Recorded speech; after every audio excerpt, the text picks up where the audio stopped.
My name is Daniel Parker, and I live in Chicago, Illinois. I work as a project manager at a large tech company, and I've been there for almost a decade now. I've seen the office culture change, evolve, and transform in ways that sometimes surprise me and sometimes confuse me. One of the strangest cultural shifts I've noticed, and that many of my colleagues talk about, is how men and women interact in the workplace today. When I first joined the company back in 2014, things felt different. Men and women had an easier time building friendships, collaborating on projects, and even going out for casual lunches or coffee without anyone thinking twice about it.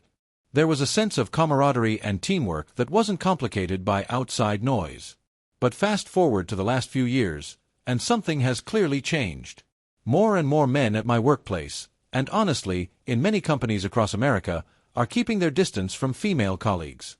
They're polite, professional, and respectful, but they stop short of forming deeper friendships or engaging outside of strictly necessary work interactions.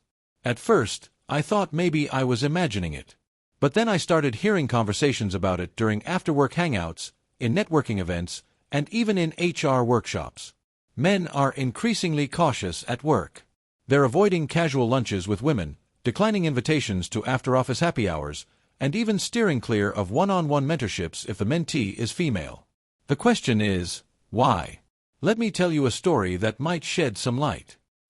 The first incident. It started with my colleague, Ryan Thompson, who worked in our finance department. Ryan was one of those friendly, outgoing types who always had a smile and went out of his way to help new employees settle in. Back in 2019, he was paired with a new hire, Emily from Boston, who had just joined the finance team. He showed her around, trained her on some of the systems, and they often worked late together finishing reports. One day, Emily casually mentioned to HR that Ryan was a little too friendly. She didn't accuse him of anything serious, but she said he sometimes stood too close when explaining things on her computer. HR followed protocol and called Ryan in for a meeting. Though no formal action was taken, word spread quickly in the office. Suddenly, Ryan was painted as that guy. His reputation, built over years of professionalism, took a hit. He was devastated. I remember sitting with him one evening after work when he told me, "Dan, that's it. No more. I'm never mentoring a woman one-on-one again. I can't risk it. One small misunderstanding and your whole career is questioned." That was the first time I saw how fear started changing men's behavior at work. The domino effect. After Ryan's situation, more men around the office began adopting a new code of conduct. Some called it the safe distance policy. It meant no closed-door meetings with women. No after-work dinners or drinks unless it was a group. No jokes, no casual compliments, and no small talk that could be misinterpreted. At first, women in the office laughed about it. I remember my coworker Jessica saying, "Come on, this is ridiculous. We're all adults here." But as months passed, the shift became more obvious. Women started noticing that invitations to collaborate on projects weren't as frequent. Men began forming informal networks with other men, leaving their female colleagues feeling isolated. I saw it firsthand. At our weekly brainstorming sessions, if a woman pitched an idea, men were overly cautious in how they responded. They didn't want to risk sounding dismissive or, on the other side, too supportive. Everything became stiff, robotic. The easy flow of conversation we once had was gone. The new divide. By 2021, things hit a tipping point. During remote work in the pandemic, interactions were mostly over Zoom, which reduced some of the tension. But when we returned to the office in 2022, the divide was more obvious than ever. I overheard a conversation between two young women, Sarah and Michelle, who had recently joined our marketing team. Sarah said, "Why does it feel like the guys won't even look at us in the cafeteria? It's like we're invisible." Michelle replied, "Yeah, I tried to set up a coffee chat with Brian, but he said he doesn't do one-on-one meetings anymore. He literally told me to ask someone else." They were frustrated, and understandably so.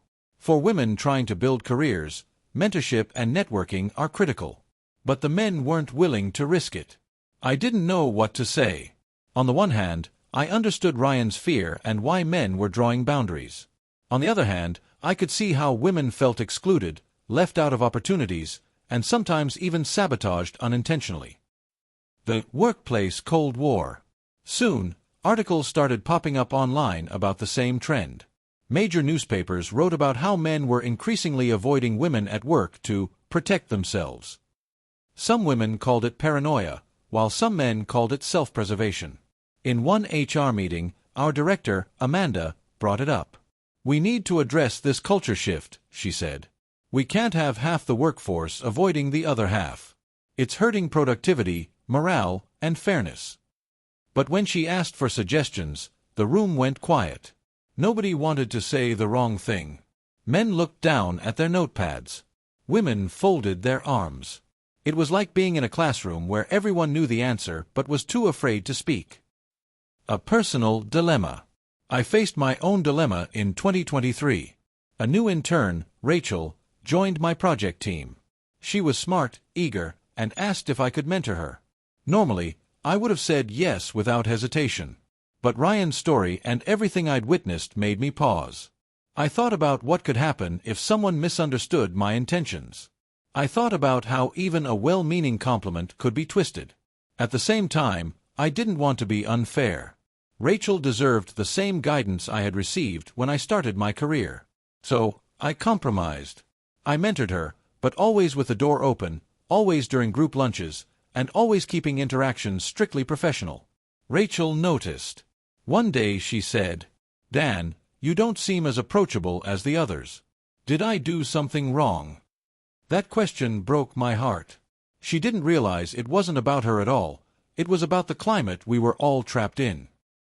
The growing panic.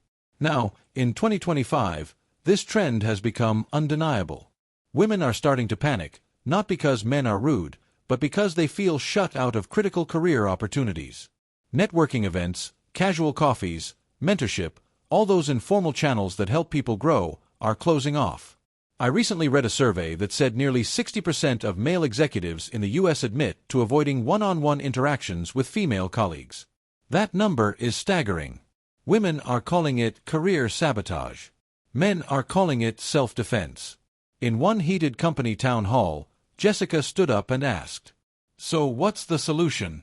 Are we just going to live in this workplace Cold War forever?" No one had an answer. Reflection. I don't tell this story to take sides. I tell it because it's real. Men are afraid. Women are frustrated. Both sides feel like victims of a cultural shift that no one knows how to fix.